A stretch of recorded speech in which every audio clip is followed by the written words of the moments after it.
2017 সালে সবচেয়ে জনপ্রিয় গেম ছিল পাবজি, যেটা শুধু কম্পিউটারেই খেলা যেত এবং এর এত জনপ্রিয়তা ছিল যে বিশ্বে সবার মুখেই এই পাবজি গেমটার কথা শোনা যেত। একমাত্র ব্যাটল রয়্যাল গেম হিসেবে পাবজি অনেক সুখ্যাতি অর্জন করেছিল 2017 সালে। আর ফ্রি ফায়ার সৃষ্টি করা গেরিনা কোম্পানি স্থাপিত হয় 2009 সালে। তাদের যাত্রা শুরু হয় সিঙ্গাপুর থেকে। গেরিনার মালিক হচ্ছে ফরেস্ট লি, যিনি একজন অনেক দক্ষ এবং ব্যবসাকে ভালো বোঝার একজন মানুষ। না হলে এই ফ্রি ফায়ার গেমটা হয়তো এতদিনে টিকে থাকতে পারতো না। তো 2009 সাল থেকে গেরিনার যাত্রা শুরু হলেও তারা কোনোভাবে কোনো গেমে সাকসেস পেল না, সবকিছুতেই তারা ফেল হয়ে গেল। একের পর এক ভিডিও গেম রিলিজ করেও মানুষের মন জয় করতে পারছিল না। তো 2014, 15, 16 সালে গেরিনা বেশ কয়েকটি গেম মানুষের সামনে উপস্থাপন করে, কিন্তু এত পরিমাণ ভালোবাসা এবং এত পরিমাণ জনপ্রিয়তা পায়নি গেরিনা কোম্পানি ওই অন্য গেমগুলোতে। কিন্তু সবকিছুতেই একটা টার্নিং পয়েন্ট থাকে, যেটা 2017 সালে গেরিনা কোম্পানিকে তাদের মোড় ঘুরিয়ে দিয়েছিল। যেহেতু 2017 সালে শুধু পাবজি গেমটাই ব্যাটল রয়্যাল গেম ছিল এবং মানুষের মাঝে উৎপত্তি হয়েছিল একটা বিশেষ গেম হিসেবে, সেহেতু গেরিনা কোম্পানির মালিক ফরেস্ট লি ভাবলো কেননা মোবাইলের জন্য একটা ভালো গেম উপস্থাপন করা যাক বা মানুষের সামনে ছড়িয়ে ফেলা যাক, যার হাত ধরে কয়েকজন টিম নিয়ে এই গেমটাকে তৈরি করার কাজ শুরু করা হলো।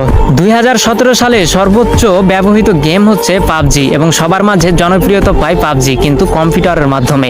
ফোনের মাধ্যমে এই পাবজি গেম এতটা জনপ্রিয়তা পায়নি। সেই সুযোগটাকে কাজে লাগিয়েছে গেরিনার কোম্পানির মালিক ফরেস্ট লি তৎক্ষণাৎ ভেবে উঠলো যে মোবাইলের জন্য একটা গেম তৈরি করা যাক, যে গেমটি অনেক কম দামি ফোনেও যেন সাপোর্ট খায়। তো যার জন্য কয়েকটি টিম গঠন করে গেরিনার কোম্পানি ফরেস্ট লি কাজ করা শুরু করলো। 2017 সালের প্রথম দিকে এই ফ্রি ফায়ারটাকে তৈরি করা শুরু করলেও 23 আগস্ট 2017 সালে এই গেমটাকে পুরো বিশ্বে ছড়িয়ে দেয় গেরিনা কোম্পানির মালিক ফরেস্ট লি, যেটি একটি সিঙ্গাপুর কোম্পানি এবং সিঙ্গাপুর থেকে এর হেডকোয়ার্টার এবং পুরো গেমটাকেই পরিচালনা করা হয়। তো 2017 সালে যখন সাধারণ মানুষ সাধারণ ফোনে এই গেমটাকে খেলতে পারতো, তখন পাবজির জনপ্রিয়তা ধীরে ধীরে কমতে শুরু করলো এবং যেহেতু কম দামি ফোনেও ফ্রি ফায়ার গেমটাকে খেলা যেত, যার জন্য সবাই এই ফ্রি ফায়ার গেমে ঢুকে পড়লো। তার দেখা দেখি পাবজিও 1 বছর পরে তাদের মোবাইল ভার্সন বের করলো, কিন্তু অনেকটা দেরি করে ফেলেছিল পাবজি, কারণ সাধারণ মানুষের মনে এই ফ্রি ফায়ারটা অনেকটাই জায়গা করে নিতে পেরেছিল।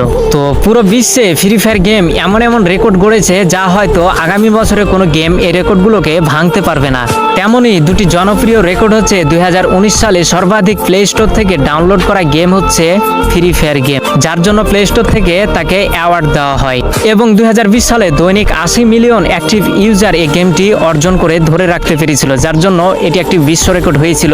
হয়তো আজ পর্যন্ত অথবা পূর্বে অথবা আগামীতে এই রেকর্ডটি ভাঙতে পারবে না কোনো গেম। তো এগুলোই ফ্রি ফায়ারকে জনপ্রিয়তা পাইয়ে দেয়নি, জনপ্রিয়তা পাইয়ে দিয়েছে 2017 সালে এই মোবাইল ভার্সন বের করে।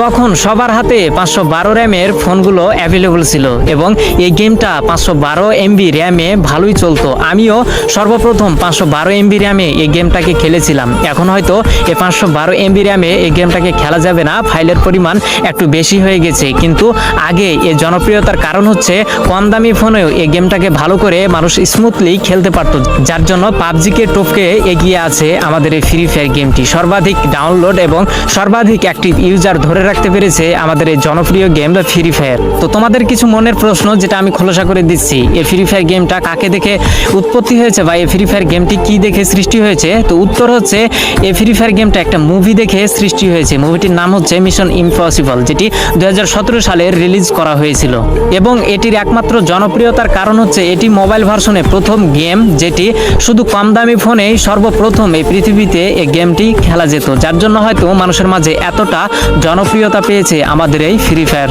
তো তোমরা অনেকেই আছো তোমাদের বন্ধু বান্ধবের সাথে তর্ক করো ফ্রি ফায়ার গেম আগে এসেছে, পাবজি গেম আগে এসেছে। তো এর উত্তর হচ্ছে পাবজি গেম কম্পিউটার ভার্সনে সবার আগে এসেছে এবং ফ্রি ফায়ার গেমটি মোবাইল ভার্সনে সবার আগে এসেছে। তো তোমাদের কাছে আমি প্রশ্ন রাখলাম, তাহলে কোন গেমটি আগে এসেছে?